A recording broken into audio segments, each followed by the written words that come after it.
Listo. Creo que ya lo pueden ver.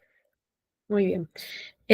Estamos en el último tema de este curso de primeros auxilios, ¿no? Primeros auxilios en realidad es bastante amplio, ¿no? Cuando hablamos de primeros auxilios es bastante práctica, entonces la recomendación sería que luego de haber llevado este curso, empiecen a practicar entre ustedes, si es que son estudiantes, si es que tienen la oportunidad de atender alguna emergencia o de tener cerca alguna persona a la cual puedan ayudar haciendo uso de las maniobras que han aprendido aquí. Láncense para poder ayudar, ¿no? Siempre de repente van a encontrar a otra persona que está eh, también capacitada y que pueden ir aprendiendo, ¿no? Pero esa es la mejor forma de aprender primeros auxilios con la práctica, aprendiendo también de cómo atender la emergencia como tal en ese momento, ¿no? Entonces vamos a entrar a la clase número 6. Esta ya es la última clase y vamos a hablar de alteraciones de la conciencia, ¿no? Tenemos aquí problemas de crisis en personas diabéticas, hipertensas, vamos a hablar un poquito de cómo manejar las convulsiones, epilepsia, la técnica de un traslado seguro, un manejo seguro, la posición de seguridad.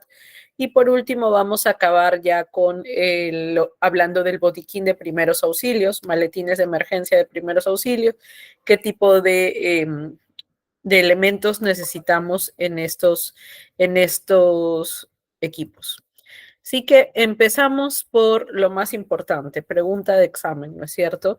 Y es un principio muy importante en primeros auxilios, en todos los manuales, en todas las personas que enseñan primeros auxilios, esto es un lenguaje universal, ¿no? El PAS.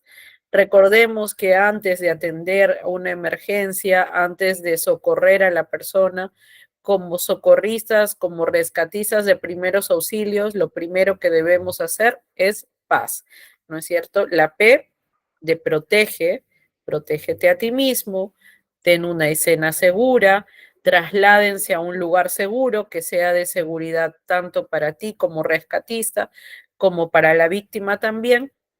Segundo, la A de avisar, ¿no? Activar el sistema de emergencia.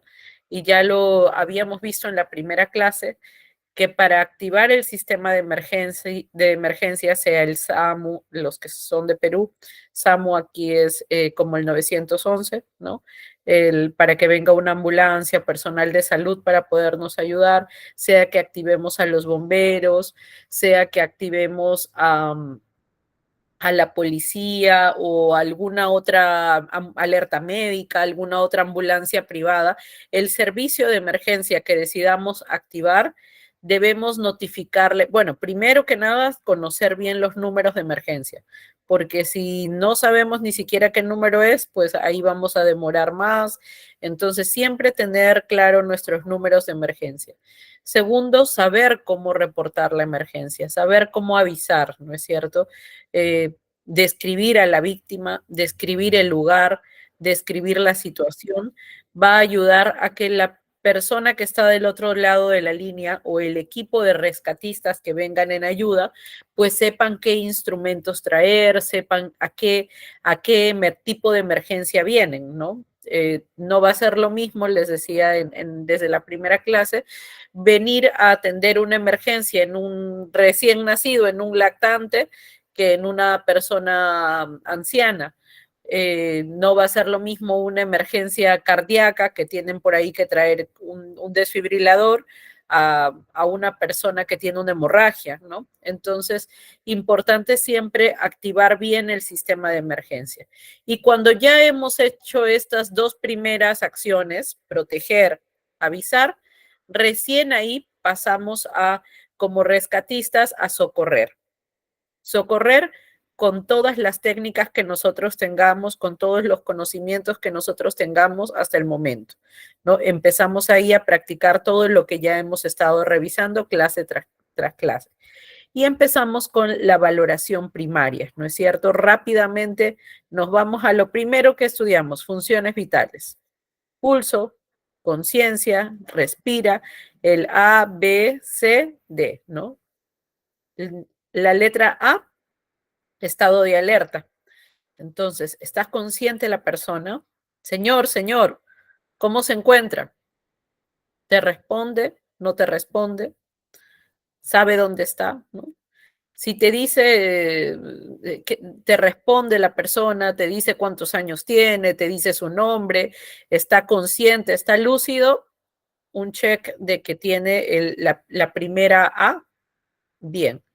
Siguiente, si la persona no te responde, ¿no? Está inconsciente, pasamos a lo siguiente, la letra B. B de breathing, ¿no es cierto? Respiración.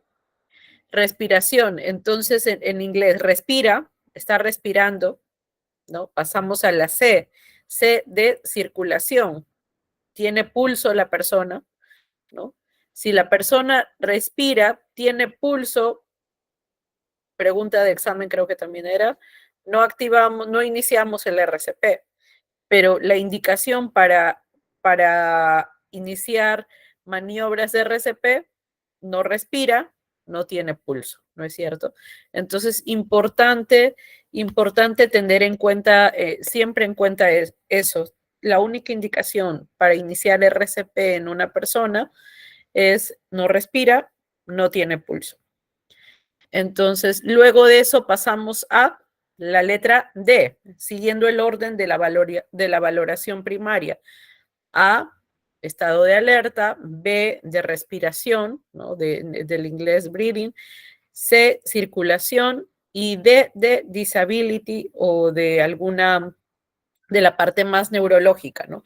Tiene alguna lesión, empezamos ya a ver qué lesiones puede tener, las tratamos, si no tenemos mucho por hacer, los colocamos en posición de seguridad, que lo vamos a revisar ahora, para hasta que llegue la ambulancia o el personal de salud que ya hemos avisado y que ya debe de estar en camino, ¿no? Entonces, importante no olvidarse nunca esto.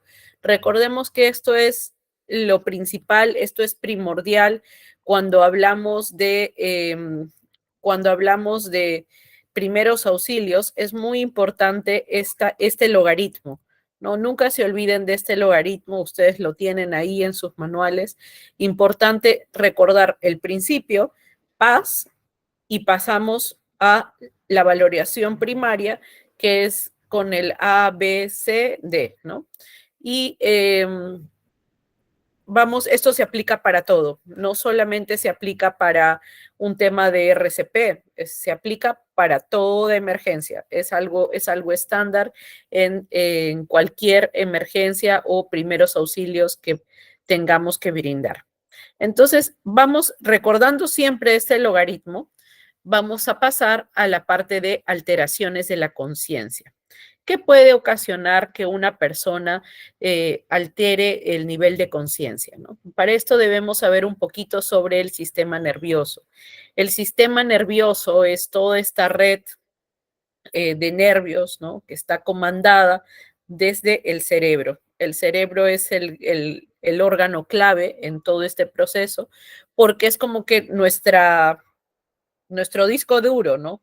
No es toda nuestra información, todo lo que nosotros podemos ahorita estar entendiendo, captando, guardando en nuestra memoria, moviéndonos, articulando, es gracias a nuestro cerebro.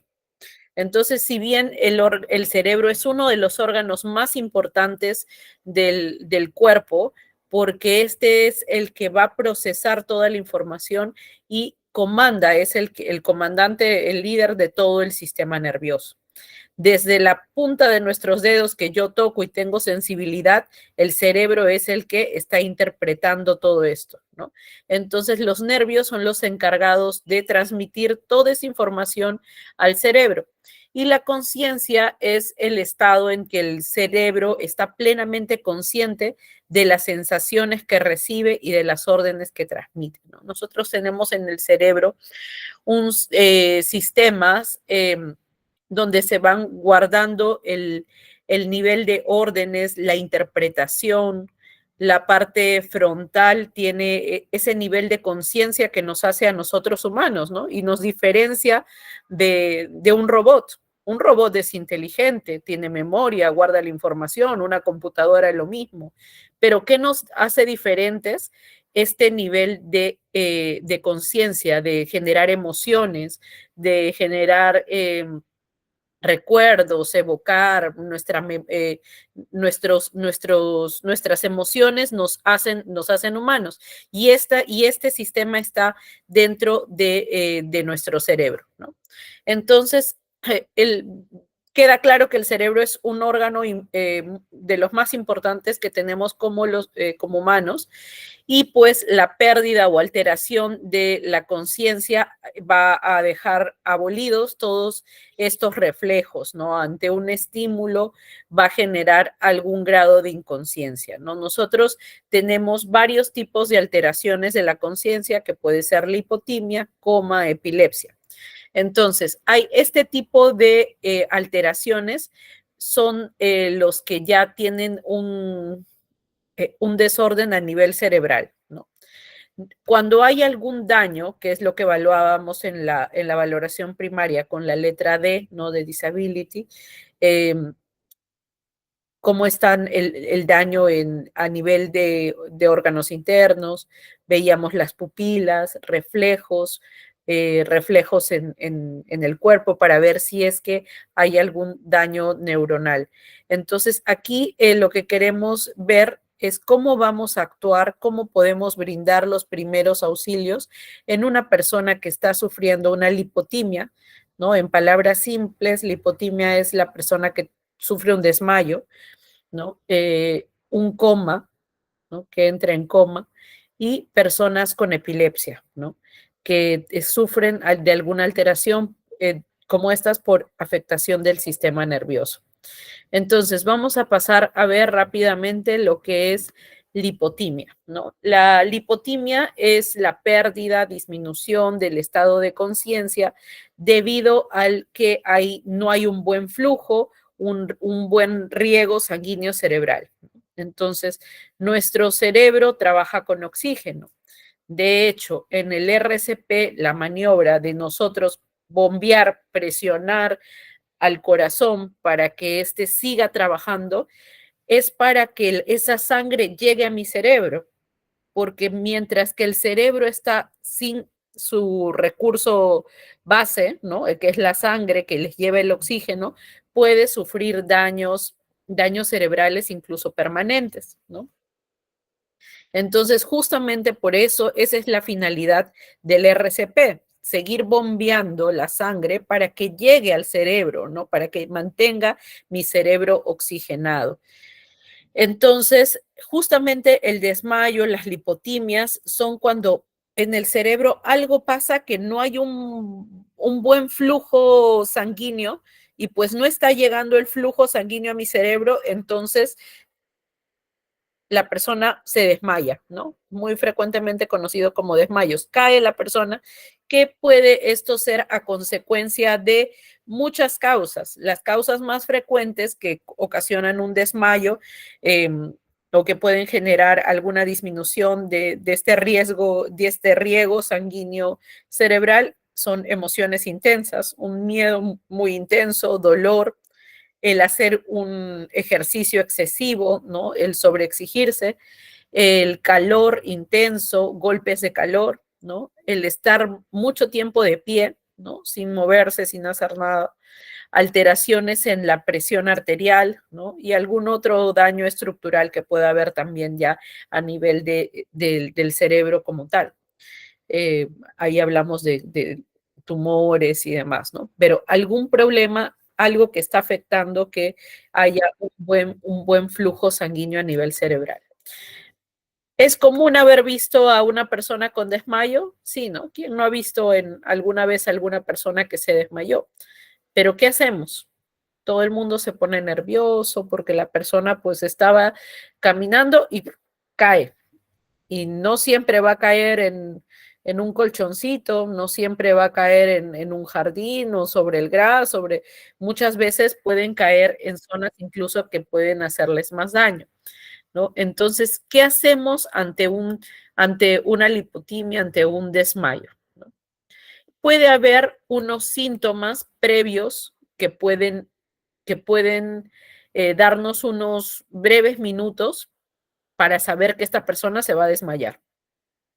La persona antes de tener la lipotimia muchas veces empieza a tener la sensación de mareo, de que las piernas ya no lo sostienen, debilidad muscular, está pálida, es sudorosa, ¿no? Puede tener alguna sensación visual, auditiva, lucecitas o náuseas, ¿no? Entonces, estos son, si la persona ya la vemos que está así, sentémosla, recostémosla en algún lugar, porque en algún momento esta persona se nos puede desmayar y les decía, si no está en un lugar adecuado, en una escena segura, pues puede agravarse aún más el problema con alguna lesión, ¿no? Entonces, ¿qué hacemos si la persona está teniendo estos signos?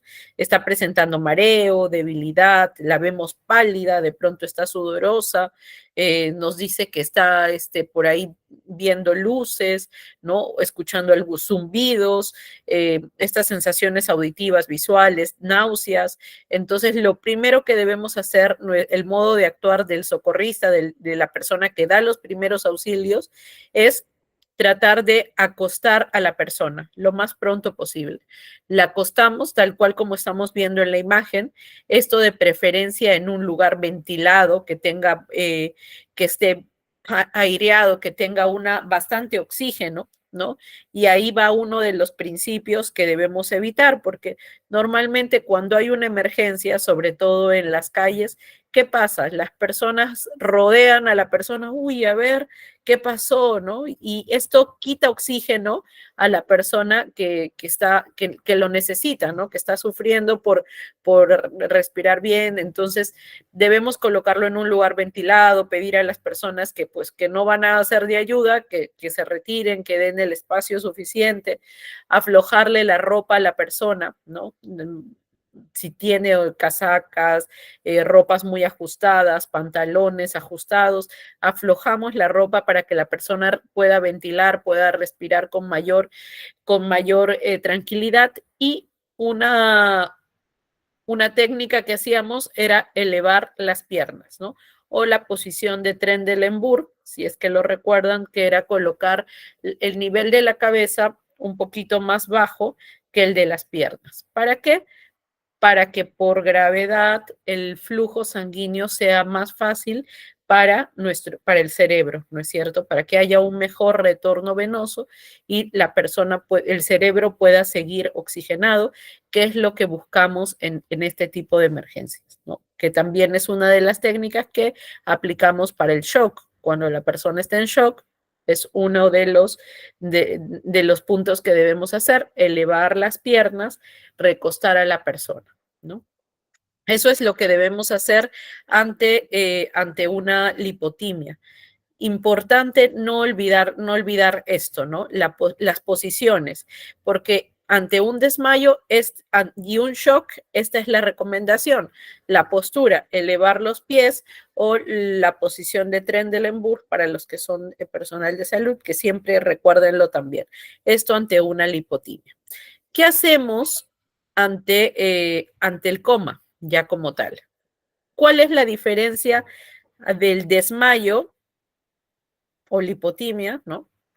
Y coma? ¿Cuál será la diferencia? ¿Alguien se anima ahí por el chat? ¿Cuál será la diferencia de desmayo y coma?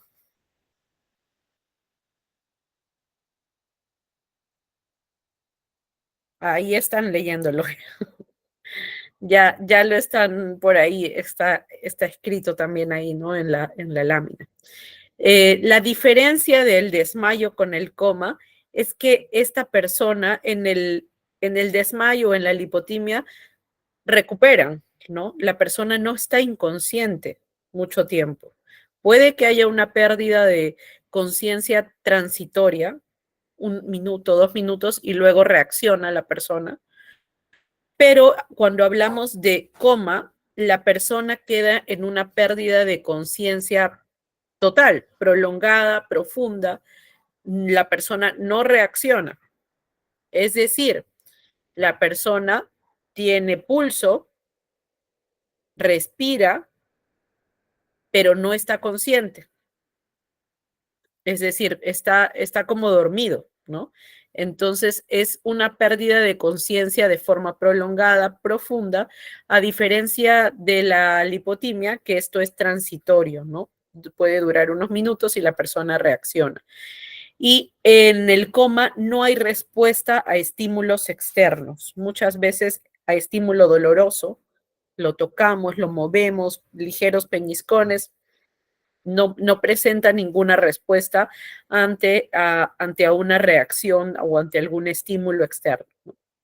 Entonces, ¿cuáles son las causas más frecuentes que pueden originar este estado de coma, ¿no?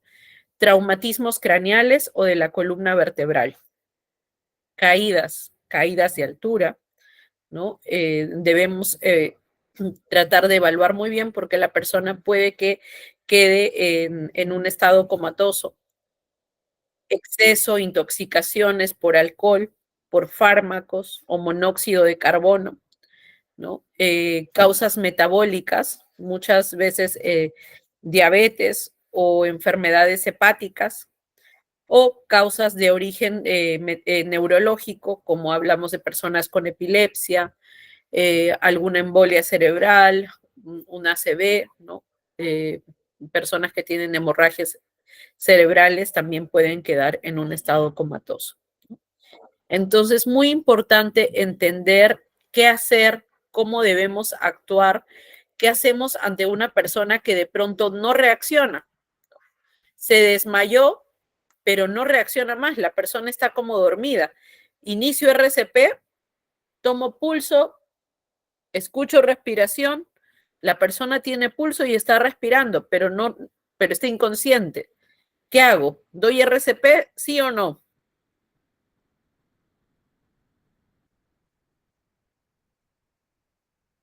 Por ahí en el chat, si alguien quiere ir. Sí, Jade, no. Ah, por aquí los estoy leyendo recién en el chat. Jade, muy bien, Jade. Muy bien, Jade Casas. No. La persona decía, está inconsciente, pero tiene pulso, sí tiene pulso y sí está respirando. Entonces, en ese caso, no es indicación de RCP. Recuerden que siempre única indicación para RCP, no respira, no tiene pulso.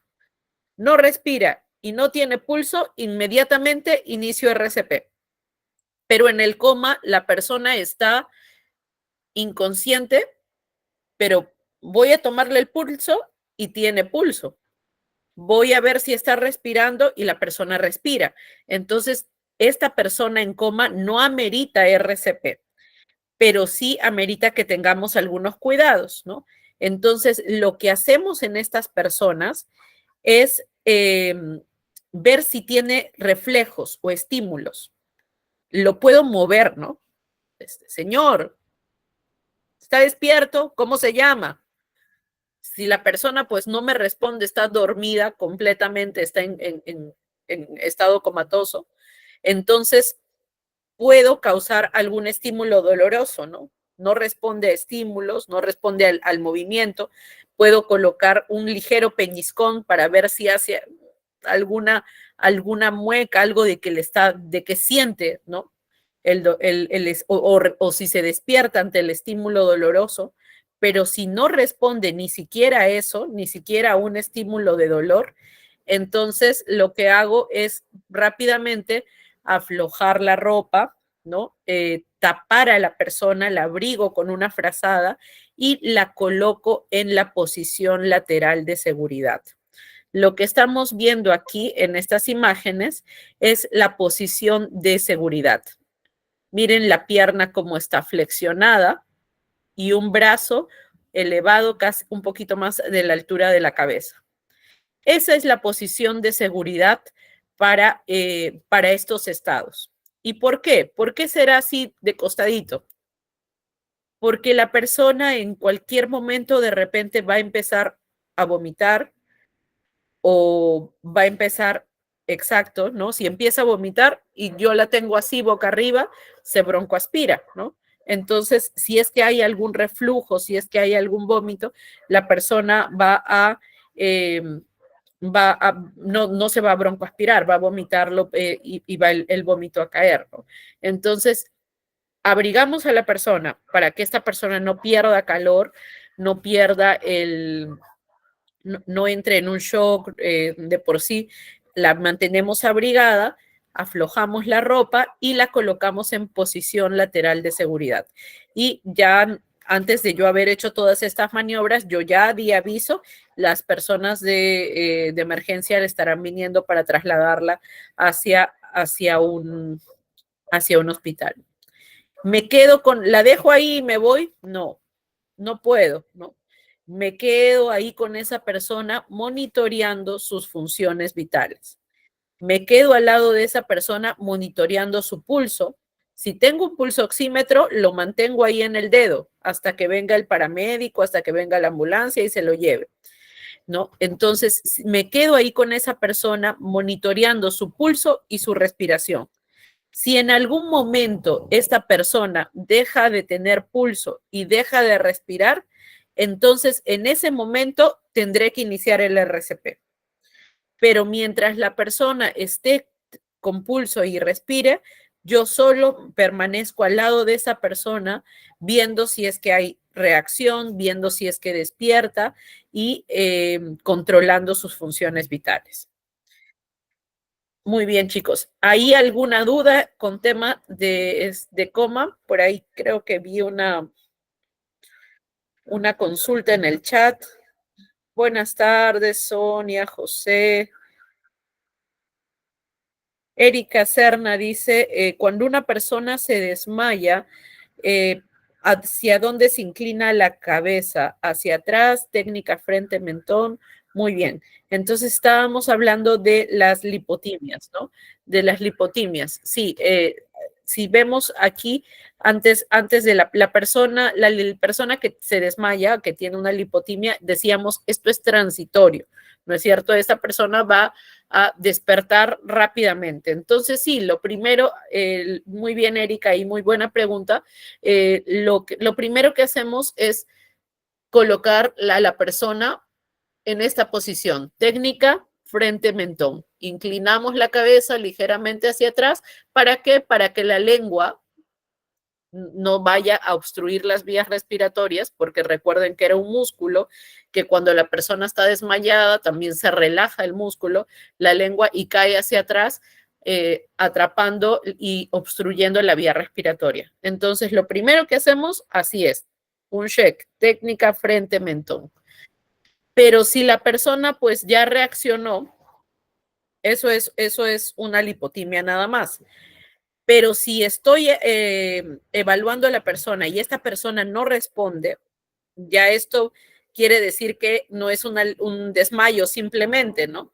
Eso ya pasa a ser un estado comatoso. Entonces, si no responde esa persona, entra en un estado prolongado de inconsciencia, yo la muevo, le causo un estímulo doloroso y la persona no responde, entonces lo que tengo que hacer es ya no la técnica frente-mentón, que eso era en primer lugar para ayudarle a que respire, sino inmediatamente opto por la posición de seguridad, que es la que estamos viendo aquí, ¿no?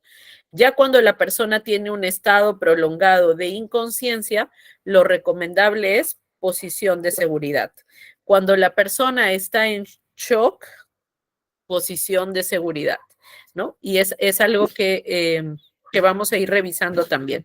Pero sí, la técnica frente-mentón es la primera que hacemos transitoriamente para ayudarle a que la persona respire. Pero si no hay respuesta con técnica frente-mentón, pasamos a la posición de seguridad nada más para cuidar a la persona que no se vaya a broncoaspirar. Muy bien, entonces vamos a continuar viendo un videíto que es un caso bastante común. Alguien tiene familiares diabéticos, han tenido algún paciente diabético, han visto alguna crisis diabética, ¿no? Los diabéticos mal controlados, porque la diabetes es una enfermedad que podría controlarse muy bien, pero cuando la diabetes está mal controlada, puede generar crisis de hipoglicemia o crisis de hiperglicemia, ¿no? Que puede decir que la glucosa al diabético, esto pasa mucho en los insulino dependientes, por ahí no le calcularon muy bien y se inyectaron insulina de más, ¿no? Y esto va a hacer que su glucosa caiga en sangre y la persona puede entrar en una crisis hipoglicémica, ¿no? De baja de glucosa. Entonces, ¿cómo actuamos? Porque esa persona que no tiene el cerebro funciona con energía, funciona con glucosa. Entonces, cuando la persona, el cerebro no está teniendo la energía suficiente, la persona va a entrar en un estado de inconsciencia, ¿no? Va a entrar en un estado de inconsciencia, no va a responderte, va a estar totalmente obnubilado, ¿no? Incluso puede llegar a convulsionar, ¿no? Entonces, primero, cuidar mucho el tema de las personas diabéticas, su control, saber que con ellos lo primero que tenemos que hacer es, si tenemos un glucómetro en casa, monitorear para ver si es que estamos en un estado de crisis y vamos a ver qué hacer ante estos casos. Así que vamos a ver este casito y luego seguimos comentando. ¿Me confirman, por favor, si es que pueden escuchar bien?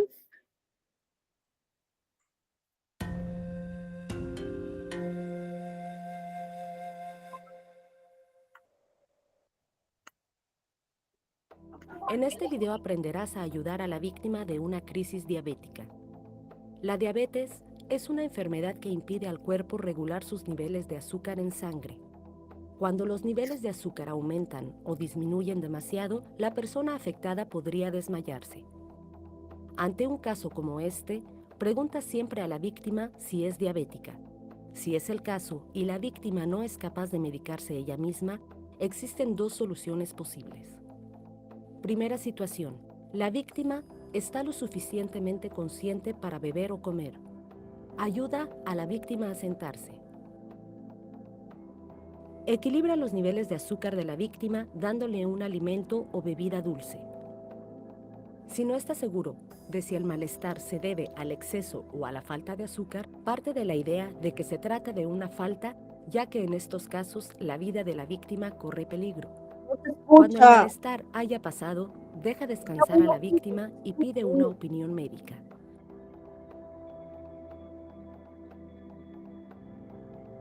Segunda situación. La víctima ha perdido la conciencia o está confusa. En este caso, no le des azúcar.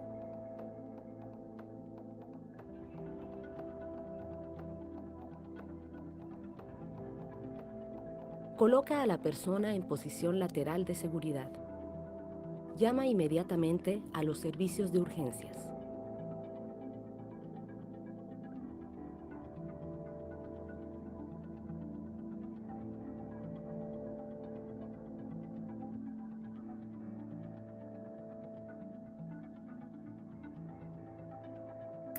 Bien,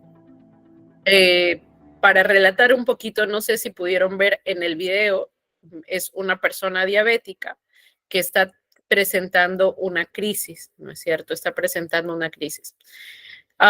Yo les comento como anécdota, nosotros en la facultad teníamos un compañero que era diabético, ¿no? Estudiante de medicina, pero era diabético tipo 1, es decir, insulino dependiente, ¿no? Una persona que se inyecta insulina regularmente. Entonces, pues lamentablemente a él se lo detectaron muy joven, estando en la facultad, y, y, la, y la persona, y ese es nuestro compañero, pues hasta que se acostumbre a su dosis, a graduar, pues tenía que inyectarse constantemente insulina. y a veces no le calculaba bien y se inyectaba insulina además, ¿no? Entonces, una crisis diabética es una persona, la anécdota que les cuento es, teníamos una exposición, ¿no? Nosotros estábamos exponiendo en clase frente a los maestros y de pronto él empezó como que le tocaba exponer y completamente se olvidó su parte, estaba perdido, ¿no? Y nadie sabía, muy pocas personas sabíamos de su diagnóstico y todos pensaron que pues no sabe, no estudió, no responde, no dice nada, le preguntaban su nombre, no hablaba. Entonces, una persona que está teniendo una crisis diabética demuestra eso, ¿no? Empieza a estar como que perdido, completamente en la luna, ¿no? Entonces es una persona que no está respondiendo, no está en sus cabales, está teniendo un grado de inconsciencia. Si nosotros no actuábamos rápido, los pocos compañeros que sabíamos que él era diabético, pues inmediatamente era tomarle la glucosa si es que teníamos algo a la mano y si no, sabíamos de que a veces había sido porque se inyectaba mucha insulina, cogíamos lo que tuviéramos a la mano, chocolate, gaseosa, y era darle azúcar para que pudiera empezar a reaccionar. En algunas oportunidades incluso lo vimos convulsionar, ¿no? Porque si la persona lo dejamos en ese estado y no damos una respuesta, no le brindamos el azúcar necesaria entre una crisis hipoglicémica, ¿no?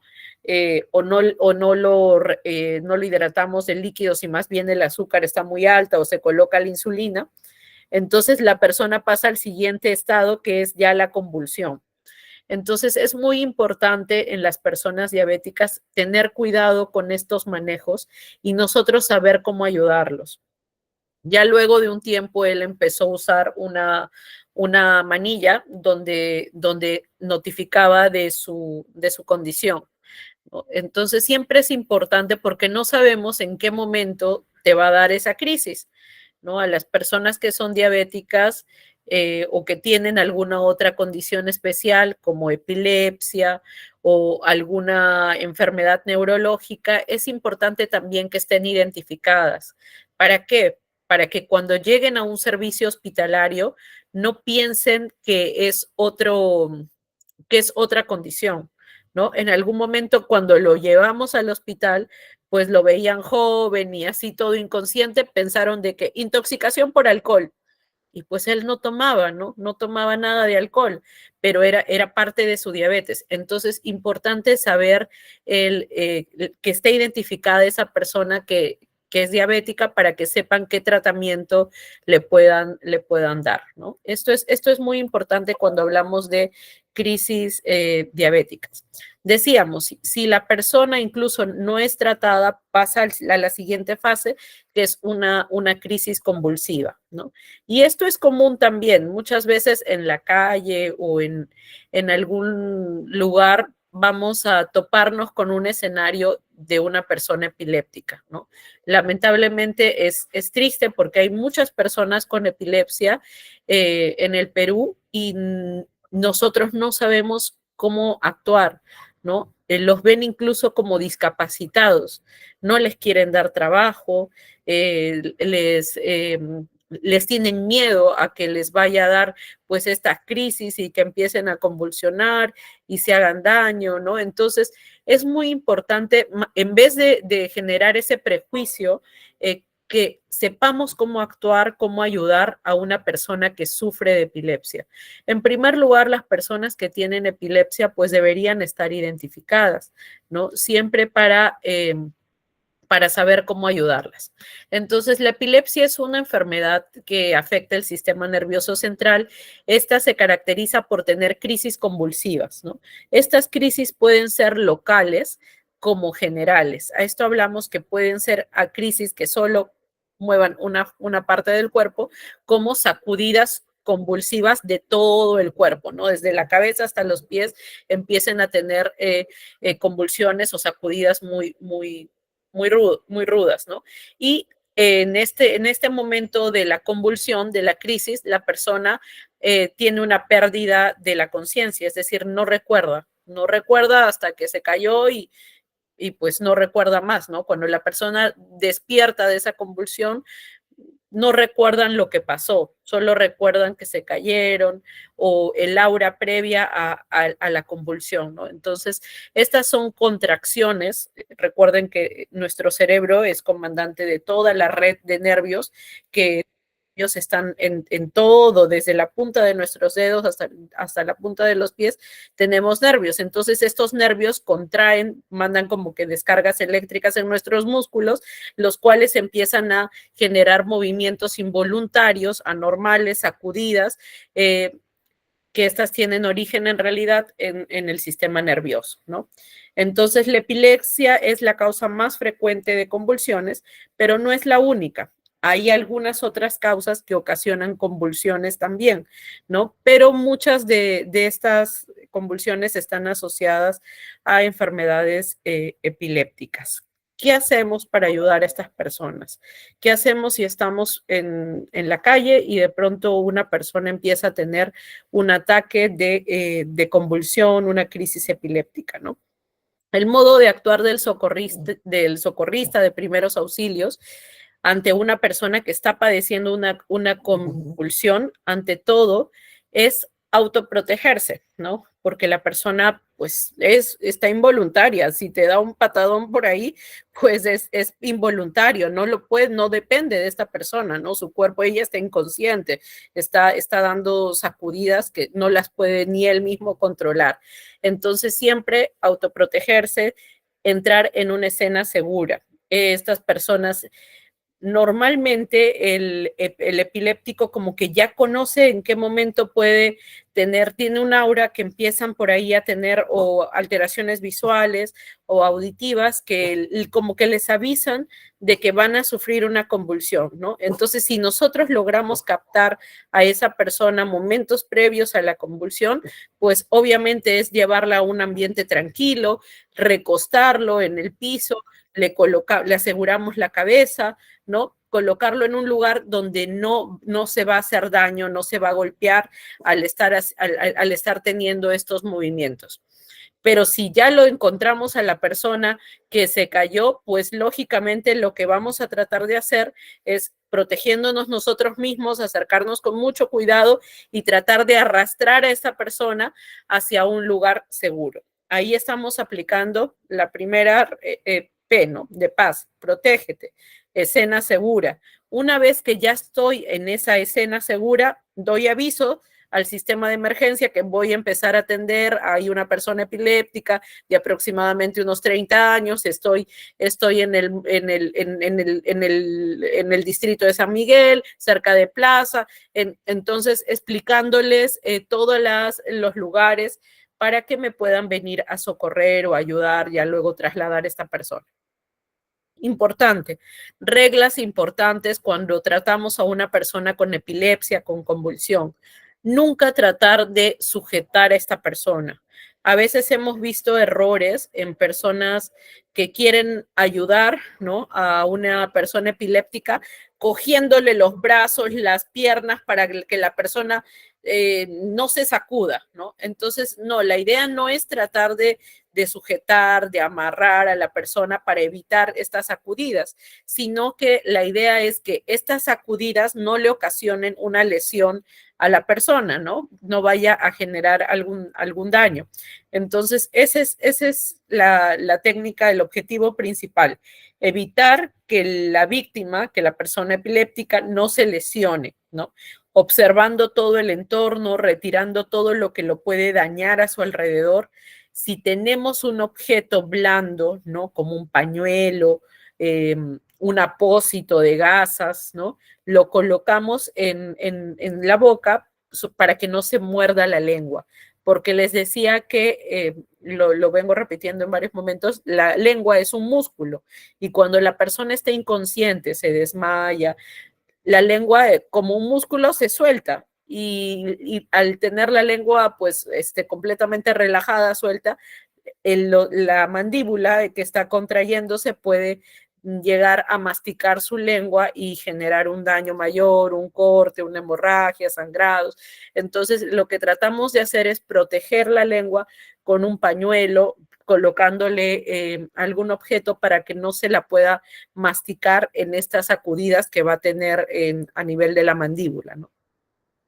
Muchas veces protegemos la cabeza también, ¿no? Colocando alguna almohada, alguna chompa, algo que ayude que la cabeza no se esté golpeando contra el piso, contra alguna otra superficie brusca. Y una vez recién terminadas las convulsiones, porque la persona en algún momento va a parar estas sacudidas, colocamos a la persona en posición lateral de seguridad. Una vez terminadas las contracciones, las convulsiones, en ese momento recién coloco a la persona en posición de seguridad, no antes. No tratemos de colocarlas mientras está convulsionando. Mientras la persona está convulsionando, solo protejo que no se haga daño, ¿no? Y luego de eso, pues recién la coloco en posición de seguridad. Importante, no abandono a la persona, ¿no? No abandono a la persona, bueno, ya reaccionó, sino que en todo momento estoy tomando el pulso, midiendo la respiración, controlando las constantes vitales, ¿no? Hasta que sea trasladado a un centro hospitalario, a un centro de salud para que tenga una evaluación mayor, ¿no? Vamos a ver aquí un pequeño caso de cómo tratamos la convulsión en una jovencita, ¿no? En un niño, que también los niños pueden tener epilepsia. Entonces, importante ver cómo respondemos ante este caso.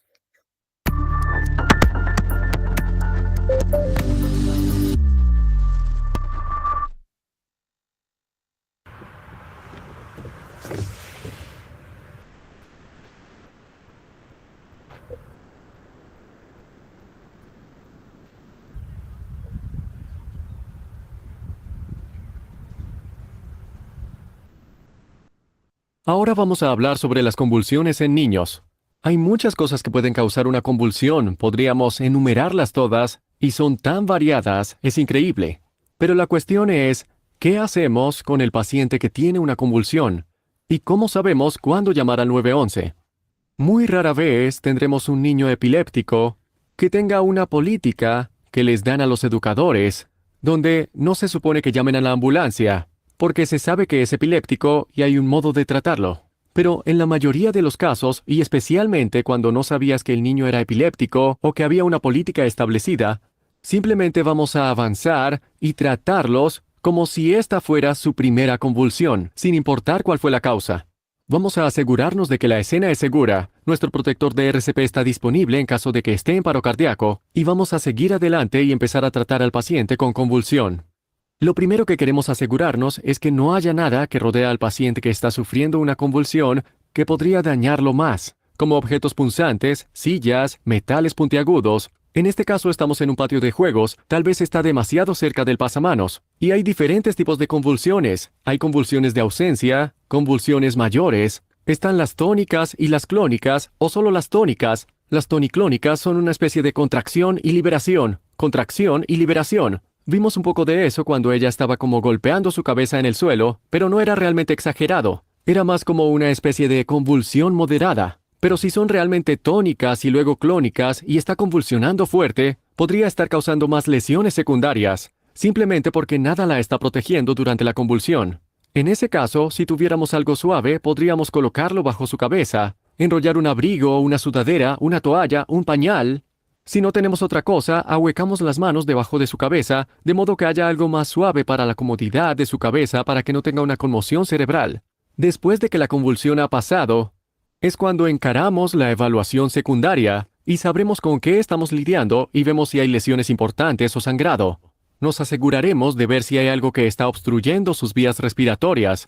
Pero más importante que cualquier cosa, es lograr ubicar a la persona en una posición de recuperación en la que pueda progresar su tiempo de recuperación mientras la gravedad juega a su favor y no en su contra. En otras palabras, queremos que la gravedad de algún modo saque su saliva, o tal vez se mordió la lengua, y la sangre que puede tener en la boca de la lengua mordida podría salir hacia el costado. También podría sentirse mal o vomitar, que eso también pueda fluir fuera de su boca y no hacia sus vías respiratorias. Mientras hacemos esto, ya examinamos al paciente, sabemos que no hay otras lesiones graves aparte de la convulsión que ocurrió. Activamos el SEM o el llamado al 911 porque para nosotros esta fue su primera convulsión. No sabemos nada más. Entonces vamos a llamar al 911. Y luego, cuando sale de la convulsión, así es como lo colocamos en la posición de recuperación. Esta posición permitirá que la gravedad ayude a sacar los líquidos fuera de su vía aérea, y estará en una posición confortable mientras se está recuperando de la convulsión, y esperamos la llegada del SEM. Lo primero que vamos a hacer aquí es llevar la mano más cercana a nosotros por sobre su cabeza. Recuerda, no sospechamos de ninguna lesión medular o algo así. Así que no estamos en peligro de mover las extremidades. Entonces ponemos su brazo aquí. Ahora vamos a tomar la pierna que está más lejos y la traemos y enganchamos los tobillos para permitir que todo el cuerpo ruede como una unidad. Ahora voy a tomar su muñeca y su cadera mientras sostengo la cabeza y el cuello y giro al paciente hacia mí. El rescatista siempre trae al paciente hacia sí para poder controlar el giro.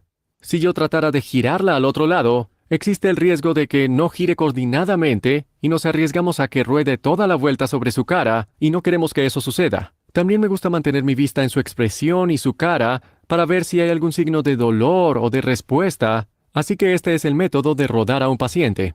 Ahora voy a tomar aquí abajo en la rodilla y voy a moverla aquí para que sea como una especie de soporte que no permita que siga rodando. Ahora tomo su cabeza, la sostengo mientras saco mi mano y apoyo la cabeza en su brazo. La giro solo un poco más para que tengamos la gravedad a nuestro favor, no en nuestra contra, para sacar sangre, saliva o vómito fuera de su boca, lo que es un efecto secundario muy común a las convulsiones.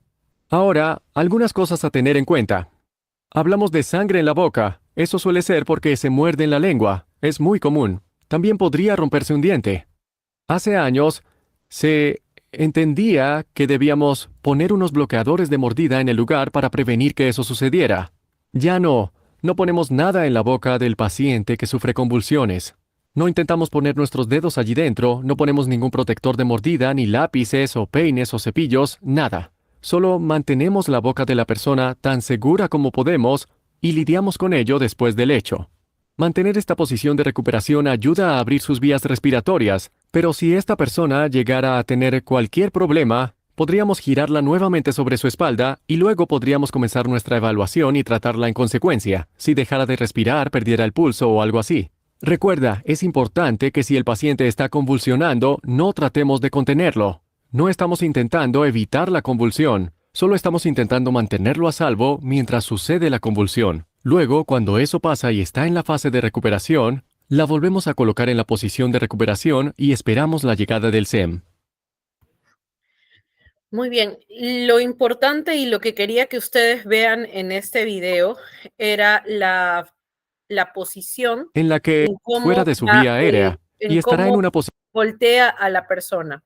Si ustedes se dan cuenta en la volteada, digamos, para la posición de seguridad, la persona, el socorrista, el rescatista, siempre debe estar del gravedad lado de la ayude a sacar persona. los líquidos fuera de su vía aérea, y está Aquí quiero ver, ustedes vean que el rescatista está siempre del lado que va a voltear a la persona, ¿no? Entonces, la primera técnica es levantarle el bracito a la altura de, un poquito más de la altura de la cabeza, para poder luego girar a esta persona, ¿no? Luego flexiona la pierna, le estira, la flexiona, para poder voltear o hacer el giro a esta persona, así siempre para hacia poder controlar el siempre hacia el lado del rescatista, ¿no? La cabeza, la cara siempre debe estar del lado del rescatista. Esto es muy importante cuando hablamos de la posición de seguridad. ¿Y por qué optamos por esta posición lateral de seguridad? Es para que la persona, si empieza a vomitar, si empieza a sangrar, pues la persona, esos fluidos no vayan a broncoaspirar, esa persona no lo vayan a asfixiar y pueda seguir respirando. Entonces, vamos a revisar el siguiente tema, que es el tema de insolación, ¿no? Insolación. ¿Qué hablamos con insolación? Esto es muy común en verano, ¿no? Para personas que de repente están en otros lugares. El verano está muy intenso, ¿no? Muy intenso. Aquí, disculpen, Pau Rioja ha levantado la manito, me parece. Dice, durante la epilepsia, ¿qué hacer con la cabeza? Muy bien, Pau. Entonces, antes de iniciar con insolación, en la epilepsia lo que hacemos con la cabeza es tratar de cuidarla lo máximo posible. No podemos fijarla, no podemos amarrarla, no podemos sujetarla, inmovilizarla.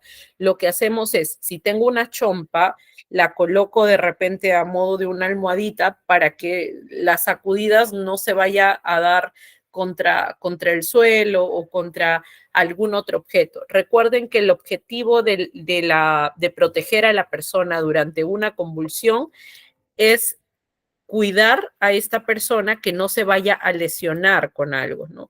Entonces, el objetivo no es que la persona deje de moverse, el objetivo es que no se haga daño durante estas sacudidas, ¿no? Entonces, protegemos la cabeza nada más, no la sujetamos, no la fijamos, sino que tratamos de protegerla que no se vaya a lesionar con algo, con algún objeto cercano. Después de esto, después de la convulsión, inmediatamente procedemos con la postura de seguridad, que es la que hemos visto en el video, ¿no? Entonces, creo que ahora sí, no sé si alguien más tiene alguna duda en cuanto a epilepsia, si no pasamos con insolación. Creo que todo bien, ya, perfecto. Entonces, insolación. Insolación es algo muy común ahora, porque les decía, en verano está el calor llegando a niveles que antes no teníamos, ¿no? Ahorita, menos mal aquí de nuestro lado del hemisferio, ya estamos en invierno, un invierno también bastante frío por temas de cambios climáticos, pero ahora el otro lado del mundo está teniendo también temperaturas muy elevadas, ¿no? Y esto puede generar un problema llamado el golpe de calor. De hecho, en el verano lo hemos visto, en las noticias lo ponían, nos decían qué hacer con los niñitos, sobre todo si es que sufrían un golpe de calor. Y es más, muchas personas trabajan ya en ambientes calientes. Entonces, súmenle el calor del ambiente de trabajo más el calor de la temperatura ambiental del clima, entonces puede generarnos golpes de calor o insolación, ¿no? ¿Qué es una insolación? Es la situación que se provoca porque nuestro cuerpo excede la temperatura normal. Pregunta, ¿cuánto es la temperatura normal en un adulto?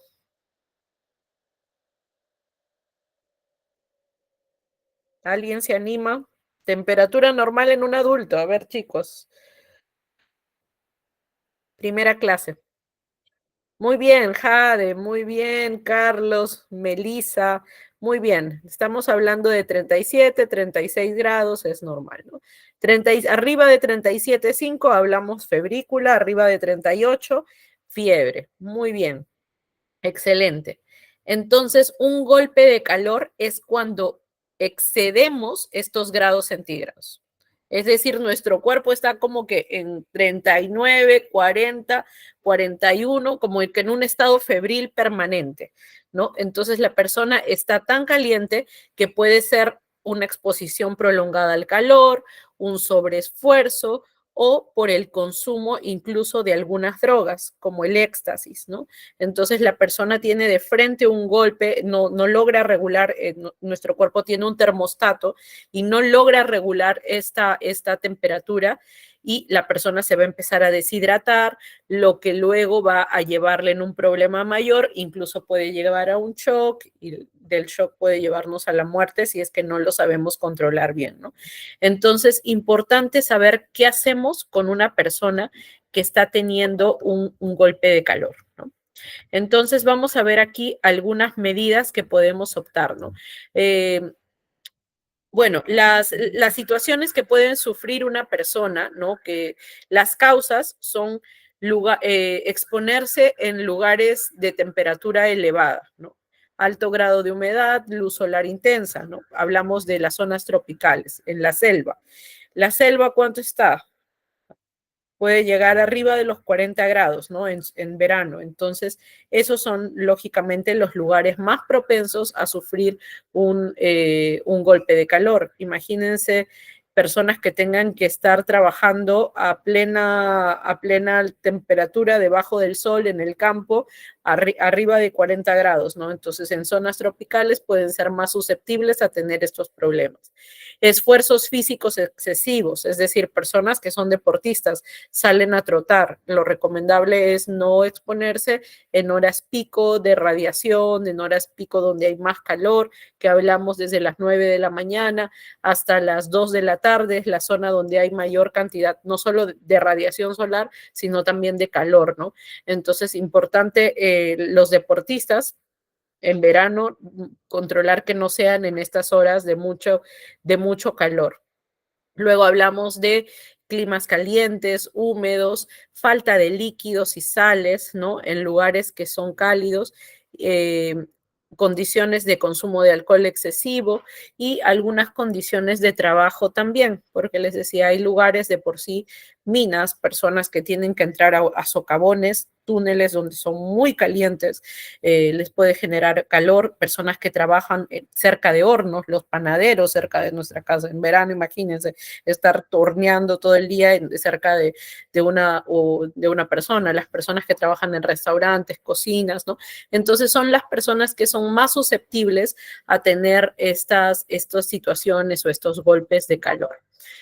Entonces pasamos a qué podemos hacer, ¿no? ¿Qué podemos hacer? Los síntomas para reconocer a una persona que está teniendo un golpe de calor son: le tomamos la temperatura, la persona está como que con fiebre, ¿no? Pero no por fiebre por una infección, sino porque he estado expuesta mucho tiempo bajo el sol o en una condición que le ha generado esto, ¿no? Enrojecimiento de la piel, rojos, sudorosos, empieza a doler la cabeza, visión borrosa, náuseas, alteraciones de conciencia, incluso si es que no hay respuesta, si es que sigue trabajando en esas condiciones, la persona se va a desmayar y puede sufrir una convulsión, ¿no? Importante entonces actuar primero enseñando a estas personas. Si necesariamente tienen que trabajar en esas condiciones, pues explicarles que están expuestas a este riesgo, ¿no? Para que ellos sepan reconocer, si ya siento que estoy teniendo dolor de cabeza, visión borrosa, pues no voy a seguir en esa zona, tengo que apartarme a un lugar frío para poder enfriar mi cuerpo, regular mi temperatura y de repente después poder volver a seguir haciendo ese trabajo. Si estoy corriendo, estoy trotando, estoy en el gimnasio y está haciendo mucho calor y me empieza a doler la cabeza, pues le paro al ejercicio un ratito, un momento y hasta regular mi temperatura, ¿no? Entonces es importante comunicar eso siempre a las personas para evitar las complicaciones futuras, ¿no? Comentarles allí un poquito en los trabajos que nosotros evaluamos, ¿no? Con algunas empresas en estas áreas, por decirles, cuento un poquito en un área que trabajan cerca de un horno, en una conocida empresa que hace chocolates, ¿no? Entonces ellos tuestan el cacao, las personas están expuestas en un calor intenso, o sea, la temperatura cuando nosotros fuimos estaba en 45 grados más o menos. Imagínense trabajar en esas condiciones. Lógicamente es un riesgo para que esa persona tenga un golpe de calor y en algún momento ya lo han tenido. Entonces nos dijeron, ¿qué hacemos para que no vuelva a pasar, ¿no? Entonces, ¿qué se les colocó? Las personas tienen como que una cabinita climatizada cerca de ese lado de calor. Entonces ellos cada hora entran y se enfrían un momento, porque si no, no podrían trabajar, ¿no? En esas condiciones. Entonces tenemos que ver algunas condiciones para que las personas puedan regular su temperatura, ¿no? Eso es lo ideal. Lo ideal sería que evitar que llegue a pasar un golpe de calor. Pero ¿qué hacemos si ya la persona está presentando un golpe de calor? ¿No? Lo primero va a ser trasladarlo a un lugar fresco. No lo voy a poder seguir atendiendo a esta persona en esa zona de calor, ¿no? O sea, de nada va a servir que yo le empiece a dar todas las maniobras y lo voy a tener ahí al lado del horno o lo voy a tener ahí debajo del sol atendiéndole. Lo ideal sería llevármelo a un lugar climatizado, llevarlo a un lugar donde el ambiente esté fresco, ¿no? Y empezar si es que está con trajes especiales, muchas veces las personas que trabajan en ambientes de mucho calor usan como que unos trajes térmicos. Entonces, lógicamente lo tengo que liberar de todo lo que le esté generando calor, ¿no? Entonces, refresco su cuerpo con compresas mojadas, toallas mojadas, lo envolvemos con sábanas frías y hacemos que su temperatura descienda hasta por lo menos los 37.5 grados centígrados, ¿no? Una vez que ya su temperatura se normalice, pues ya podemos quitarle las sábanas o las toallas mojadas, frías que le hayamos puesto por una sabanita seca, ¿no? Para que ya la persona tampoco no baje demasiado su temperatura, ¿no? Entonces, si la persona está consciente, lo que podemos hacer es mantenerlo hidratado, empezarle a dar agua fresca para que pueda regular también su temperatura y en todo momento estar controlando los signos vitales. Esto es vital, ¿no? Lo decíamos en todas las clases. No es que yo si veo, ya le tomé una vez el pulso, ya le tomé la respiración, está bien, creo que va a estar bien para siempre, ¿no? Las funciones vitales pueden variar. La persona que tiene pulso y respira ahorita, de aquí a media hora puede cambiar su situación. Entonces, lo monitoreo constantemente para ver que si en algún momento esta persona deja de respirar, deja de tener pulso, ¿qué hago inmediatamente? Deja de respirar, no tiene pulso, ¿qué sigue inmediatamente? RCP, ¿no es cierto? Entonces, importante estar monitoreando a esa persona durante todo el momento hasta que pueda ser trasladado a un hospital, ¿no? Entonces, vamos a ver brevemente qué hacemos con una persona que sufre un golpe de calor. Lo decíamos aquí, las personas que están más expuestas son las que trabajan normalmente en zonas de mucho calor, ¿no? Ahí estamos viendo que trabaja caluroso y que va a sufrir un golpe de calor.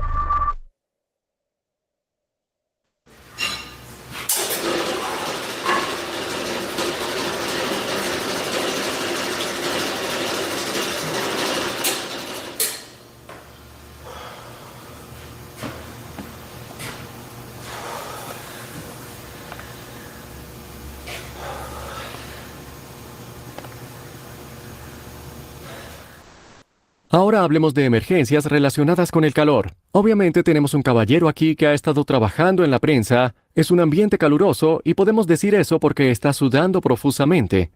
También empezó a sentirse mareado y necesitó sentarse. Y a pesar de que tiene una botella de agua cerca, probablemente no cubrió la gran pérdida de agua que ha experimentado.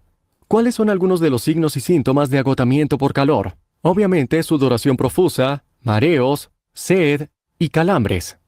Calambres del abdomen, calambres en las piernas. Estas son todas señales de que su equilibrio electrolítico está desbalanceado y que está perdiendo demasiados fluidos. Si esto no se detiene, si no intervenimos en este punto, va a progresar al siguiente nivel, que es el golpe de calor.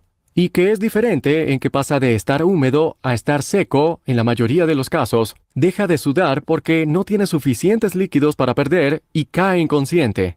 Si esta persona no responde y no respira normalmente, vamos a iniciar la RCP. Recuerda, cuando empiece a perder el conocimiento o si no está respirando normalmente, es una llamada al 911. Vamos a activar el SEM llamando al 911 y vamos a tratar de enfriarlo. Si no pudiera beber algo con seguridad, vamos a tener que encontrar agua de una manguera, de una cubeta de agua, tazas de agua, y empezar a verter agua sobre su cuerpo, sobre su ropa, para reducir su temperatura central como mejor podamos. Si podemos poner compresas frías debajo de sus axilas o alrededor de su cuello, esa es otra gran manera de tratar de enfriarlos. Recuerda, reconocer que una persona va a sufrir una emergencia relacionada con el calor y acercarnos a ellos y lograr revertirlo antes de llegar a un golpe de calor es la mejor manera de sobrevivir a este tipo de emergencia. Muy bien, entonces creo que nos queda claro, ante golpes de calor, la prioridad es que antes que la persona se desmaye, antes que la persona empiece a convulsionar, va a tener síntomas, ¿no? Va a empezar con dolor de cabeza, va a empezar con mareos, va a empezar, entonces en ese momento yo actúo para no esperar que llegue a perder la conciencia, ¿no? Lo voy a tener que retirar del ambiente de calor, enfriar, hidratar, ¿no? Y sobre todo evitar que vaya a tener las demás complicaciones. Chicos, hasta aquí dudas, consultas sobre epilepsia, lipotimia, golpe de calor o las crisis convulsivas que hemos visto. ¿Todo claro? Sino para pasar a la última parte ya de este curso de primeros auxilios, donde vamos a hablar un poquito sobre algo que es muy importante, el botiquín de primeros auxilios, ¿no? Los maletines de emergencia de primeros auxilios. Les decía cuando hablábamos de la segunda clase de RCP que actualmente tenemos muchas normas, muchas leyes que hacen o que protegen a la población en general, ¿no? Entonces, muchas de estas normas eh, obligan a los empleadores, a los centros comerciales, a las empresas a que tengan botiquines, a que tengan desfibriladores para que si se presenta alguna emergencia, digamos, vamos al Jockey Plaza, que es un centro comercial bastante concurrido, ¿no es cierto? Hay mucha gente. ¿Ustedes creen que el Jockey tiene un desfibrilador?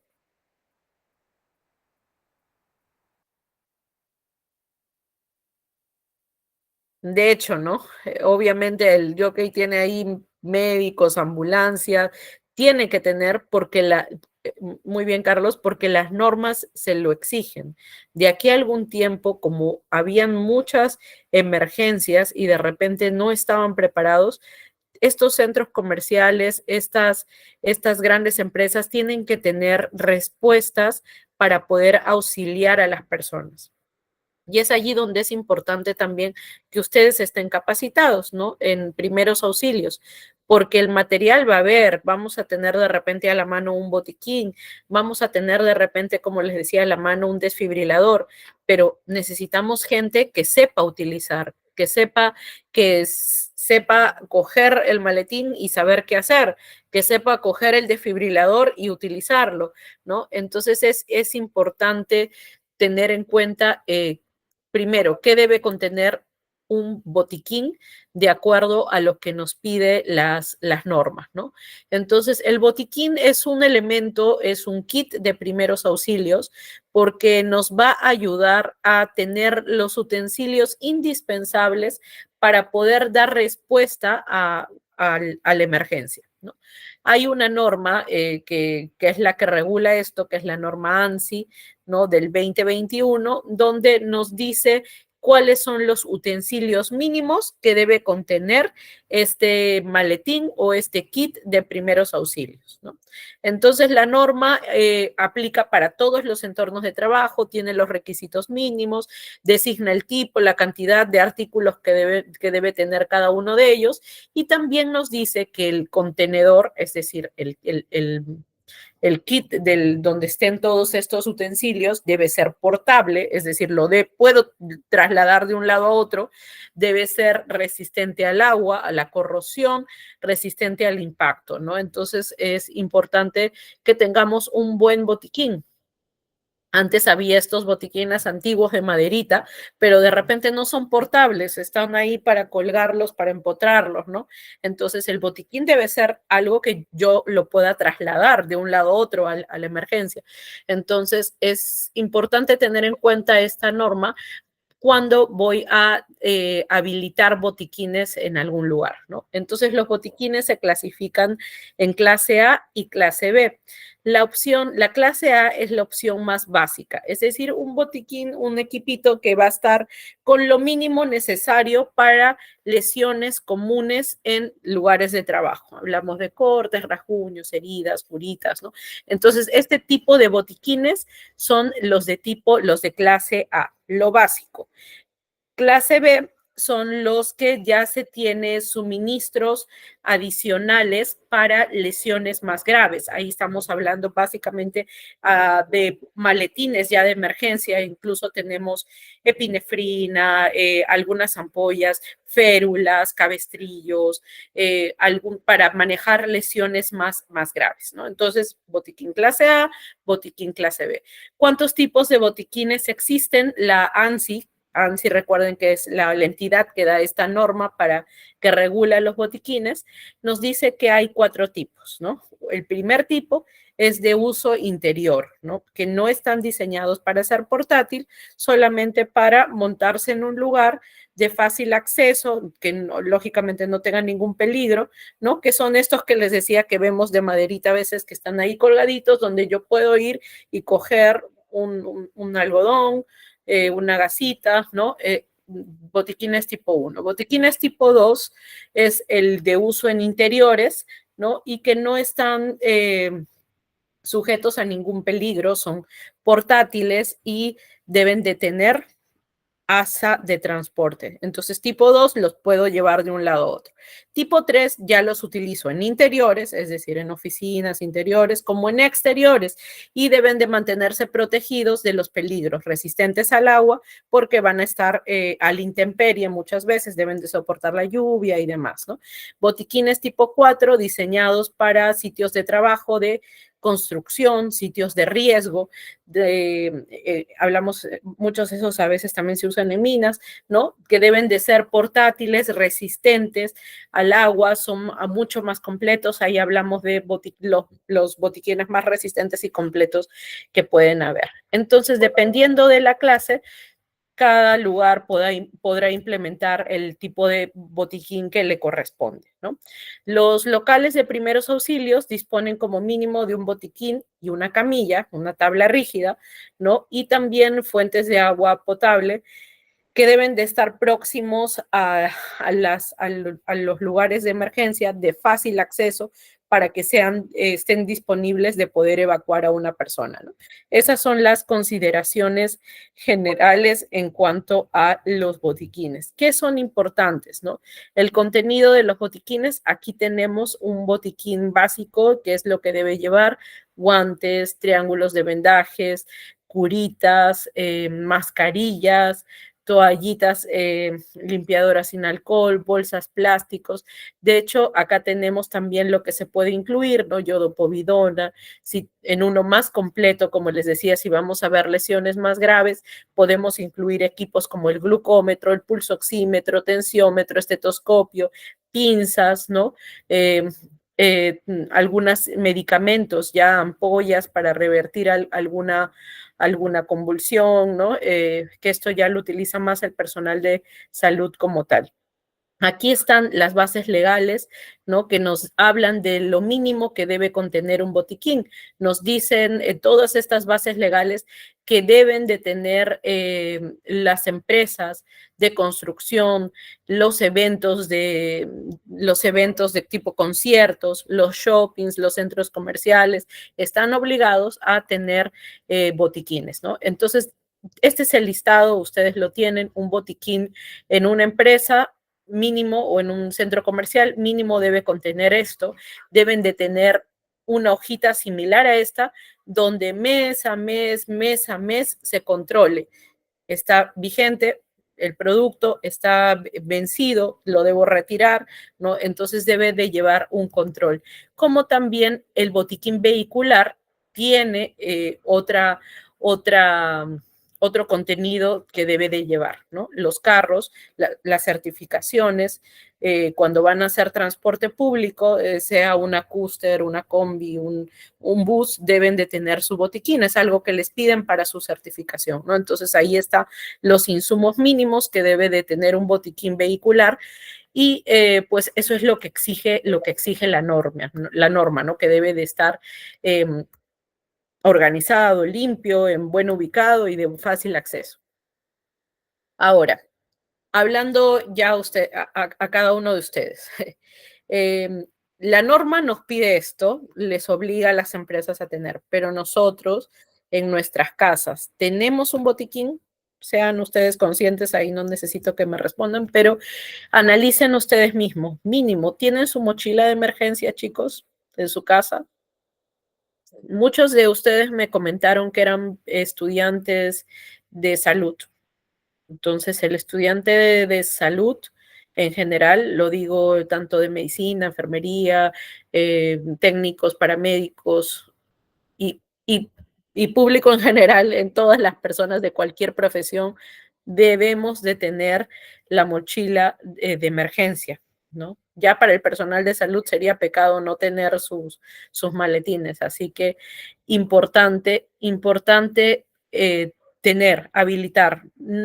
En nuestro país, en ninguna otra zona de Latinoamérica en general, estamos protegidos de no sufrir un sismo o una emergencia en cualquier momento, un desastre natural, un terremoto. Entonces, importante tener nuestras mochilas de emergencia. Estas mochilas la debemos habilitar con algunos medicamentos para primeros auxilios. No solamente la mochila debe contener la frazada, la linterna, sino también por ahí unas vendas, unas curitas. Más aún si hemos aprendido de primeros auxilios todas estas 2 semanas, pues le colocaré lo que voy a utilizar, ¿no? Mis guantes para proteger. Si tengo que controlar a una hemorragia a una persona y quiero ayudar, le colocaré una cajita de guantes, le colocaré vendas, le colocaré tablillas para hacer unas férulas, ¿no? Entonces, importante implementar nuestras mochilas de emergencia, tenerlas listas en un lugar visible para que si hay un terremoto, lo primero que yo haga sea coger mi mochila y salvaguardar también a mi familia ante una ruta de evacuación. Muchas veces vivimos en edificios que estamos en el piso 14 o 13. Vas a usar el ascensor, vas a bajar las escaleras, 14 pisos en un terremoto. Tenemos un plan de emergencia. Ya le dije a mi familia, a mis hijos, qué van a hacer ante un terremoto, dónde se van a resguardar, qué es lo que tienen que hacer, o estamos esperando ese momento de tensión para recién, ¿no?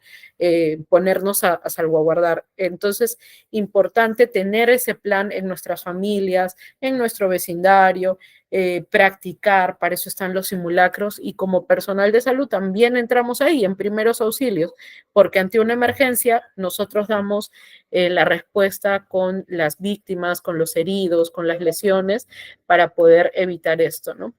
Entonces, ¿qué debemos tener? Si es que hay niños, incluir leche en polvo, toallas higiénicas, incluso no olvidar las comidas enlatadas, chocolate en barra. Les decía, ¿qué vamos a hacer si una persona es diabética y se le baja la glucosa, ¿no?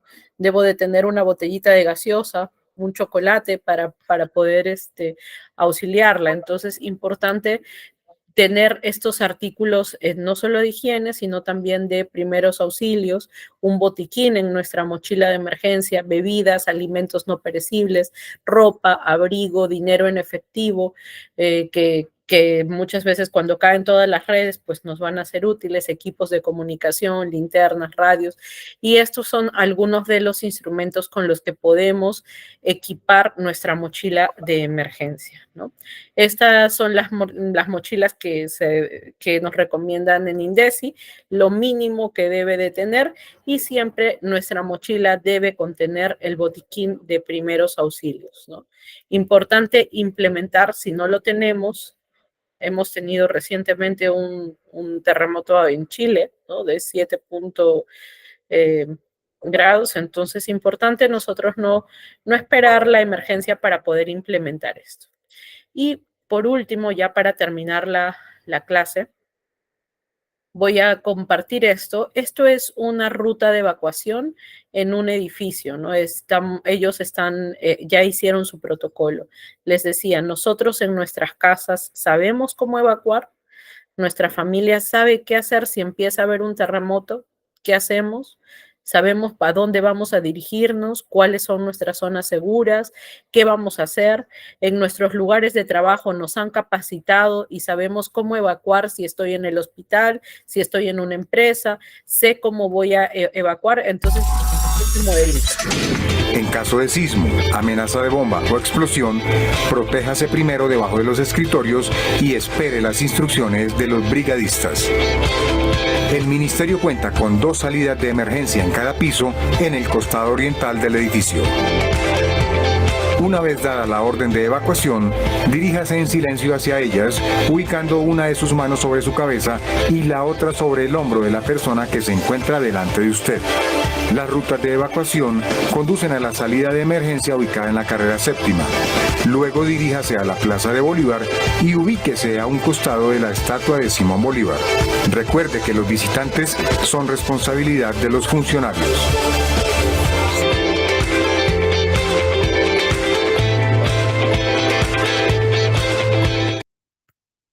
Muy bien, un videíto de nuestros amigos colombianos de cómo evacuar ante un caso de emergencia. Importante nosotros tomar esos buenos ejemplos y saber, ¿no? En nuestras casas, si en mi trabajo de repente todavía no lo han hecho, yo misma en mi casa compartir con mi familia cómo vamos a hacer, tener listas nuestras mochilas de emergencia y armar nuestras rutas o nuestro plan de evacuación, nuestro plan de emergencia. Así que eso sería todo. Chicos, nos quedan 2 minutitos. Por aquí Jade me dice una persona que se deshidrate. Algunas recomendaciones de cómo auxiliarla. Muy bien. Jade, entiendo que lo dices por el tema de golpe de calor. En estas personas pues están completamente deshidratadas. Lo principal que podemos hacer en primeros auxilios, no estamos hablando como primera medida, es hidratarlas. Si la persona está lúcida, si la persona está consciente, si la persona tiene reflejos, le empiezo a dar líquidos. Lo mejor, si tienes a la mano, ¿no? Si tienes a la mano un rehidratante, una bebida rehidratante, le daremos tipo Esporet, Gatorade o algo que tenga electrolitos para tratar de ayudarla a que tenga una recuperación más rápido de su sistema de electrolitos. Si no lo tenemos, no importa, simplemente agua fresca ayuda. Eso siempre y cuando la persona esté consciente, ¿no? Ahora, pues si la persona ya perdió el conocimiento, pues la única forma en la que la voy a hidratar va a ser con vías intravenosas, ¿no? Canalizando y colocando un suero, una solución para poder hidratar a esa persona. Pero importante que antes de que entre ese estado de inconsciencia, nosotros ayudemos con la hidratación, con algún rehidratante que tengamos también. Importante incluir estos rehidratantes en sus mochilas de emergencia también. Bien, chicos, muchísimas gracias. De verdad que para mí ha sido una experiencia muy bonita. Yo estoy muy agradecida sobre todo con ustedes, con ITEC y con ustedes porque me han hecho estos días más bonitos, el hecho de interactuar, he visto sus nombres por aquí. pues yo estoy muy feliz de verdad de ver que hay personas que se preocupan por capacitarse, que se preocupan, tienen interés por estos temas de primeros auxilios, y creo que eso es lo más importante, ¿no? El hecho de tener esas ganas de seguir aprendiendo. Muchos de ustedes ni siquiera son de repente personal de salud, pero quieren aprender de primeros auxilios, y eso de verdad me alegra mucho, y estamos para seguirlos ayudando. Conmigo de repente ha sido hasta esta oportunidad, pero estoy para ayudarlos. A mí me encuentran en las redes sociales, en el LinkedIn, ahí estoy. Cualquier duda o consulta que ustedes necesiten, me buscan. Mi nombre es Damaris González Morón, yo soy médico, trabajo viendo todo el tema de primeros auxilios, brigadas en empresas, medicina ocupacional. Estoy para ayudarlos en lo que ustedes necesiten, cualquier duda, con cualquier consulta. Yo los voy a, incluso si gustan, les voy a dejar mi número para que ustedes puedan consultarme si es que algo no les ha quedado muy claro, si en algún